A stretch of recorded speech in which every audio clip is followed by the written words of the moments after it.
You will not believe what happened when I found out my neighbor was secretly stealing money from all of us through the homeowner association. I swear, I was just sitting in my living room when I overheard a strange conversation coming from the other side of the wall. At first, I thought it was just normal neighbor talk, but when I heard the word thousands of dollars missing, my heart literally skipped a beat. I instantly pressed my ear against the wall and realized they were talking about the homeowner association funds. Apparently, there were rumors going around that the treasurer of the association was secretly moving money into a private account, but no one had any proof. Now imagine the shock when I realized that the treasurer was none other than my next-door neighbor, someone I used to wave at every single morning, without even knowing the kind of scam he was pulling on all of us. I remember pacing around my living room, thinking, should I confront him? Should I tell someone? Or would I just be making it worse? I could not sleep that night. I kept thinking about all the people in our neighborhood struggling with rising fees and surprise charges, while someone was possibly enjoying vacations on our hard-earned money. So,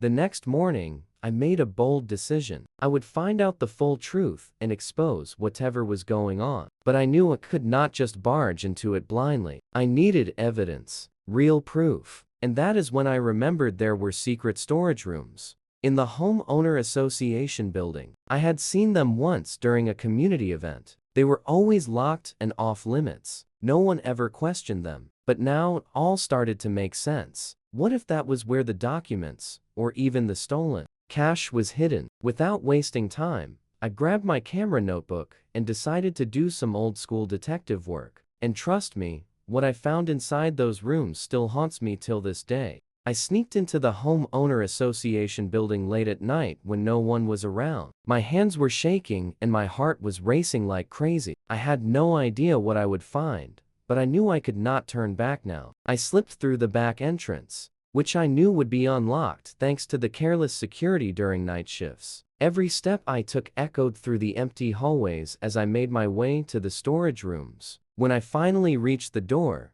I noticed something strange. It was not just locked. There were fresh scratch marks around the keyhole, like someone had been trying to break in or cover up something recently. I took a deep breath and used a small lockpicking set I bought just for this moment. I could barely believe it when the door clicked open, and what I saw inside left me speechless. There were boxes and boxes full of files, envelopes, and even cash stuffed in plastic bags, hidden behind cleaning supplies and old furniture. I snapped as many photos as I could, but that is when I heard footsteps. Someone was coming. I quickly ducked behind a pile of boxes, holding my breath as the door creaked open. It was my neighbor, the treasurer, holding a flashlight and a small suitcase. He walked right in, looking around nervously, and then started stuffing some of the cash and documents into his suitcase. I could not believe my eyes. The rumors were true, and now had seen it with my own eyes. I stayed hidden for what felt like hours until he finally left,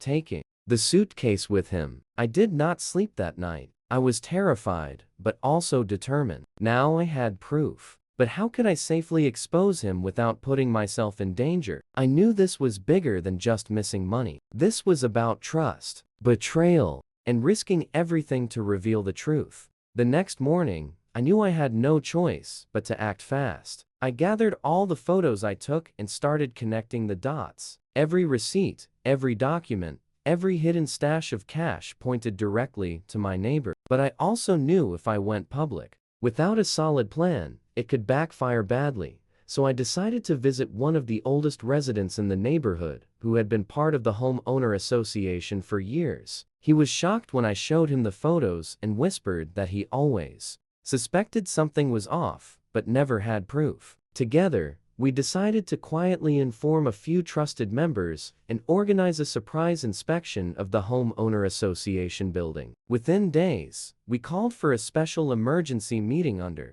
the pretense of reviewing the association's budget. Little did my neighbor know that we had already arranged for everyone to be there and for the storage rooms to be inspected in front of everyone. As soon as the doors were opened, gasps filled the room. Everyone saw the hidden cash, the files, the proof of years of theft. My neighbor went pale and tried to deny everything, but the evidence was undeniable. Police were called right on the spot, and he was arrested in front of the entire neighborhood. I cannot even describe the mix of emotions I felt: relief, pride, and even sadness, knowing that someone I trusted could betray us like that. But more than anything, I felt empowered, knowing I did the right thing. After everything settled, the homeowner association completely changed. New leaders were elected, strict rules were put in place, and the stolen money was returned to the community. I still think about those sleepless nights, the fear, the adrenaline, but I would do it all again. Because sometimes, doing the right thing means standing up even when you are scared.